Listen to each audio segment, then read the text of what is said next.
3 methods to crush cravings for good. Your day feels easy breezy, but at night, you can't stop indulging. It's cravings, trapping your brain with negative behaviors. Weight loss plans that focus on counting every bite, they build pressure, burst, and you feel like a failure. If you look up cravings on YouTube, I'm at the top, but this talk is different because I've grown and now I come with solutions. This video walks you through 3 ways to relieve cravings and bad eating habits at their source. The third one not only works on its own, but it also bolsters number 1 and 2. You've been wiring these pathways into your brain for years. To find them and quiet them, we have to look back into your childhood. For example, were your parents like mine and made you finish everything on your plate? It was called the Clean Plate Club, and you wore it like a badge of honor. On the surface, it sounds admirable. Don't waste food. But the problem, it completely overrode my ability to do one of the most important things for maintaining a healthy weight: listening to my hunger signals. That's our first strategy: childhood habits that work against your health goals. Some famous examples: eating in front of the TV, eating as fast as possible, or packing a plate to its absolute limits.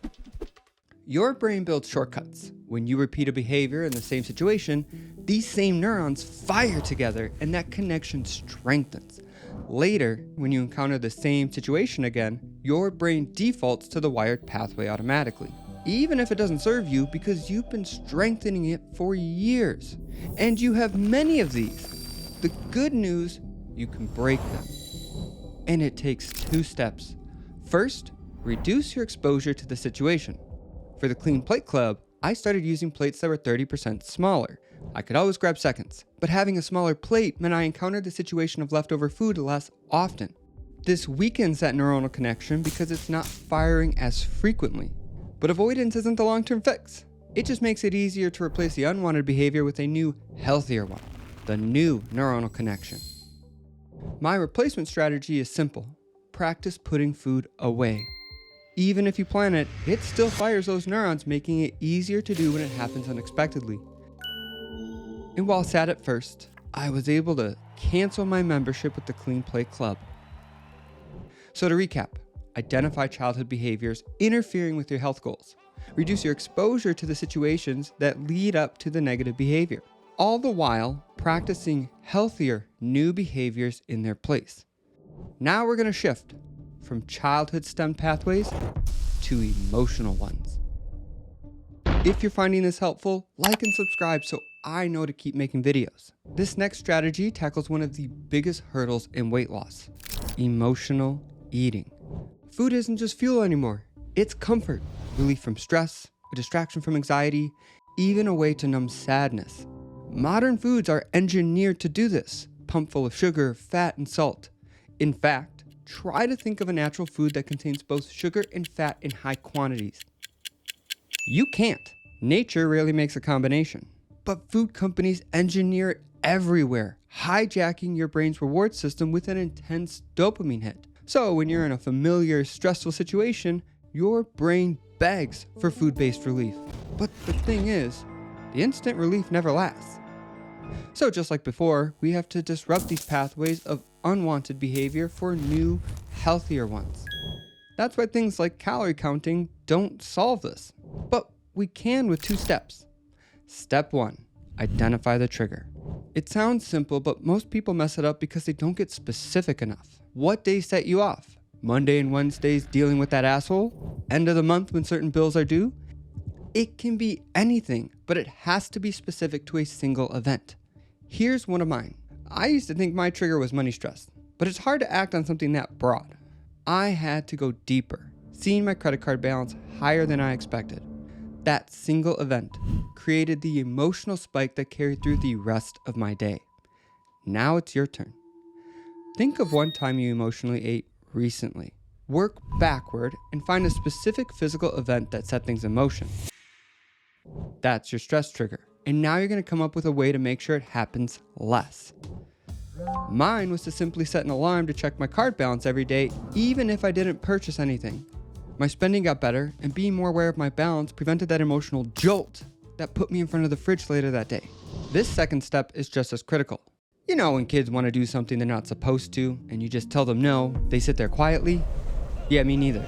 It seems to go much better when you give them something else to do.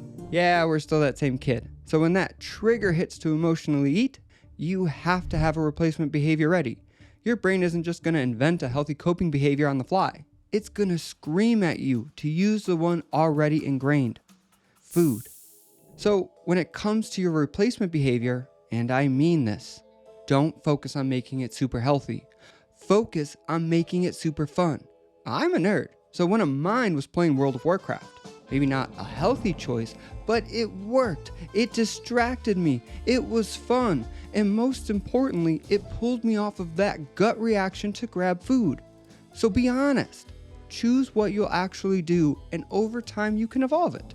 I went from video games to board game nights, and now to evening dance classes. And as a bonus, by focusing on fun, you also relieve stress regularly, and that alone lowers your cravings. Okay, now let's switch to something simpler. Something you can start the second this video ends. Because cravings aren't always the enemy. This next strategy flips them and makes them work for you. Step 3, expand your brain's association. Our brains are kind of dumb, or just short-sighted, at least when it comes to food. Every time you think about food, your brain runs a quick calculation. Is it worth it? How good will this feel in the moment? That's why when faced with treats versus something healthier, you feel that gut reaction to grab the dopamine hit. But not always. I'm sure you've experienced this. You were eating food you enjoy, and then you got sick. And next time, the mere thought of that food made you disgusted. And you didn't get sick while chewing. It hit hours later, but your brain still learned. That later pain outweighed the quick pleasure, and that's what we're gonna do. But you don't have to throw up to make this one work. I'm sure this has happened to you. You get takeout and it tastes amazing, but actually, maybe it didn't. It costed you like 20 bucks, took 30 minutes to get, and now it's later and you feel guilty and tired. These are powerful feelings, yet your brain doesn't connect them as easily to the meal as getting physically sick. So that's where you come in. You have to help it make the connection. Write down the meal, or even just close your eyes and picture it. Then, next to it, write down all of the emotions and feelings you want to associate with it. Not just in the moment, but hours later. This is helping your brain create a new neural connection, one that will connect the negative feelings you experience to that specific meal. The more you reflect, the stronger they get. The best part about this technique, you're taking the toughest moments of a weight loss journey when you think you failed, and you're turning it into something productive. Every slip up becomes a rep, and healthier choices count too. Write down the positives. It strengthens their value in your mind as well. Slowly, you're lowering the value of the food you don't want while raising the value of the ones that you do. If you want scientific validation, I break down the study here. Bonus, you can even do this for things that aren't food. I did it with alcohol. I just started mentally pairing how awful I felt during the hangovers the next day with the image of the alcoholic beverage, and over time, my urge for it went down. All you need is a simple journal, and you can do every task in this video. You've built a lot of neural networks that aren't working for you, but you can change them. Grab the resources or a journal. Be patient but persistent, and you'll feel real relief. Thanks for watching, and I'll see you next time.